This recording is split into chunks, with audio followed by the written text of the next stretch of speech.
I think that a recruiting surge could be around the corner. Now,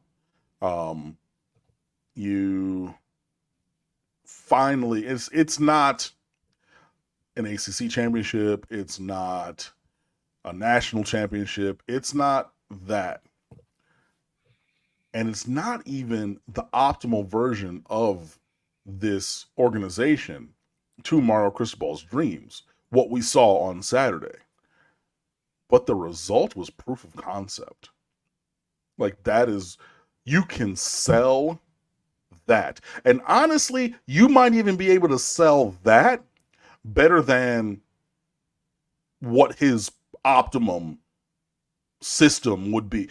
Running for 250, throwing for 280 or 300, that like, obviously getting rid of the turnovers and things like that, like a cleaner, tighter, in some ways more conservative game. That would be, the wet dream football for Mario Cristobal. But what we're seeing, throwing for almost 400, 5 touchdowns, guys running wide open, schemed open, defense flying around, hitting guys. Evan Stewart ended with let me look it up. Evan Stewart ended with 11 catches for 142. Over half of those yards came on the last 2 drives. So this guy who, all the one that I was most worried about, he had like 64 yards going into the last, 7 minutes of the game, right? You're doing everything. Like, guys who you didn't, I was not sold on Jaden Davis as an outside corner. Did his dollar, defensive player of the game. James Williams showing up that way, Cam Kinchins, everybody. You have, Brashard Smith taking a kickoff back to the crib. Like, you had so many guys in the right spot playing fast, fearless, physical football, ending up on this massive run, which again was 41-16. You take away that touchdown on the false start play, it's 41-9, right? Past, when you spotted them all of those points to begin with. You can sell this to anybody. And you're playing freshmen and and big roles. You have guys who, Jacoby Georgia we've heard of, Colby Young we've heard of, but weren't really sure. Developing them, having them in big roles. Xavier Restrepo, a career high 126 receiving yards. Look, you had so much, and you get that big win. And now you can go and say, this is who we are. This is what we do. And we should do it with you. And in certain places, you're going to go to guys and say, look, it's not even as good as it could be. And it's already this kind of good. Imagine if we had you, Aiden Breland, 5-star All-American from Modern Day, who just announced that his final 3 included Miami just before I came on here tonight. What if I want to circle back on, spin the block on some of these recruits who earlier picked other places? Yup. Going to do that. Jeremiah Smith. I know for a fact Brandon Ennis came to games last year, and then Miami got blown out, and he's like, "Look, I'm not even gonna entertain it because like y'all are so far away that I can't waste my career hoping that this is gonna be what it is, like what I want it to be." But you have that kind of passing game with Jeremiah Smith in the stands. I'm not saying that he's going to come here, but you can definitely go back and sell this product now. You have this one event that is the proof of concept of changing this culture, changing this roster, improving this performance, and we need you, insert player here, to come and help us continue to ascend this program. And, the chat has been asking about Booker Pickett, the legacy defensive end from Tappan Wharton. Gabby Arudia and Steve Wiltfong, both from 247 Sports, put in crystal ball predictions that he will be picking Miami. I think like literally either during or at the conclusion of the game on Saturday. So that's a guy that you guys have been asking me about. I said, yep, we're working on it and we'll see what happens. Seeming at this point like he's going to follow in the footsteps of one of his family members and come down here and not the other one who played up in Columbus for Mark's favorite team. But, hey, everybody can't make the greatest decisions. One of the Patchen brothers went to the University of Florida when his dad, uncle, and brother all went to Miami. Yeah, hey, these things happen. But you have this kind of event. You have this kind of outcome. And now Everything that you're selling on the recruiting trail has more gravitas behind it. Because the other thing that I'll say before I finish talking is Miami and Texas A&M had the third highest viewership of any game in America with 4.02 million viewers on Saturday. So, of all the games on and all the slots, I mean, clearly Dion and everything with that media circus, they're number one. Who was number two?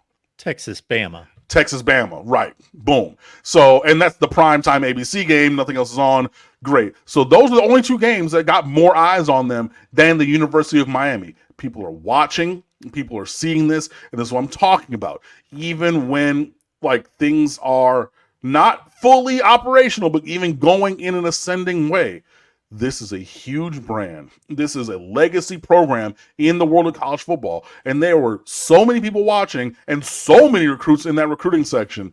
This is going to have positive dividends for this team moving forward, both in this year and next year's recruiting class. But like when this continues, I really love the potential for where this class could end because, like I said about coaches before, and even with the recruits, don't feel comfortable because Mario Cristobal is Mr. Steal Your Dude. He's Mr. Steal Your Recruit, Mr. Steal Your Coach up off their good job. Like, it's going to start cooking. Trust. Another point in this, and you can correct me if I'm wrong, the last time Miami beat good football teams would have been 2 years ago, NC State and Pitt. But those were not highly recruited teams. They were just good teams, good developed teams, but they were not on the level of a Texas A&M from a recruiting standpoint.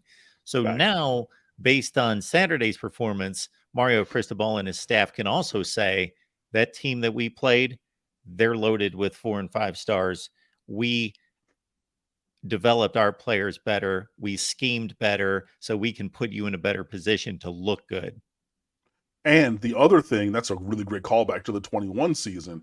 The other added bonus on top of those games, both of those wins against NC State and Pittsburgh that year were on the road.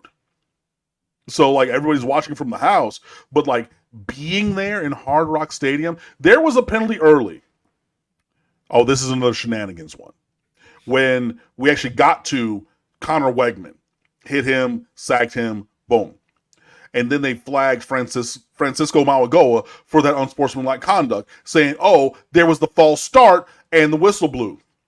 Couldn't hear it. Like our photographer, Capicane, was there on that sideline all the way in that end zone, saw him at halftime. He said, Cam, you couldn't hear at all. Like nobody heard the whistle. That's why we, like the Miami players, played all the way through to the end because they didn't hear it. The umpire standing in the middle of the defensive formation didn't hear a whistle because apparently it came from the line judge all the way on the sideline. So you're not even talking 53 and a third across. You're talking 20 yards, 25, 27 yards away. You couldn't hear it.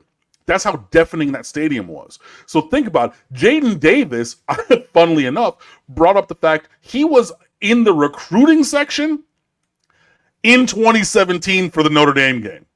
And when interviewed after the game, he said, this place, I haven't been here. Obviously, he played at Oklahoma, but it was rocking that night in November of 17. The way it was rocking today was almost the same. From a kid who was in the recruiting section that day. Now, think about all the kids who were there. Think about all those things. Like, that's the vibe, that's the ethos that we're talking about. Because again, it wasn't just sitting home with your family, grabbing some wings, talking to a girl, da, da, da. Everybody's there in the same space, seeing this together, and brought there, by themselves. There was a basketball player, a 5-star, like top 10 player in the class, who was there on an official visit. All the football players were on unofficials, but like it's different when you have that kind of success at home because then you're able to get the added bonus of those visits as opposed to being like, calling somebody, hey, it's Mario. I'm on the plane on the way back from Raleigh, North Carolina. Did you see what we did today? We did like, yeah, that's cool, but it's cooler when you do it at home. Now you do understand the jabs that are taken by rival fan bases or other fan bases when their stadiums are packed and they tune in for this game. And you do see Some empty seats, yeah. Some empty seats. Well, I mean, like, look, the band has that whole section that, like, they Yeah.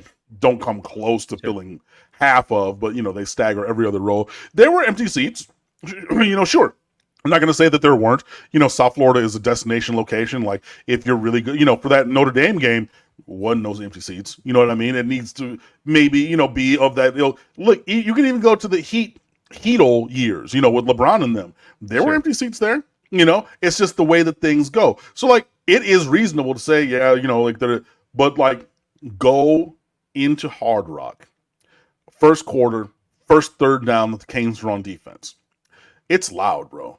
It's unequivocally loud. And everybody who comes in, the coaches, the players, the fans, and everything say, yo, that atmosphere in there, it was better than I expected. They get turned up, you know, they're like in full voice and everything. Like, it, again, this is like I was talking about earlier. Two things can be true. Were there empty seats? Yes. Was it deafeningly loud in times there? Absolutely. You know, and you know, Miami came in onto the field after the Kinchins interception return, and you saw Tyler Van Dyke saying, "Yo, they need to be able to hear me," you know, kind of a thing, because it was still that kind of volume of excitement after that. So, you know, you have a lot of great things going on. Really excited to be 2-0. Definitely had that one as a loss. So, you know, it should be. I'm not going to look too far ahead.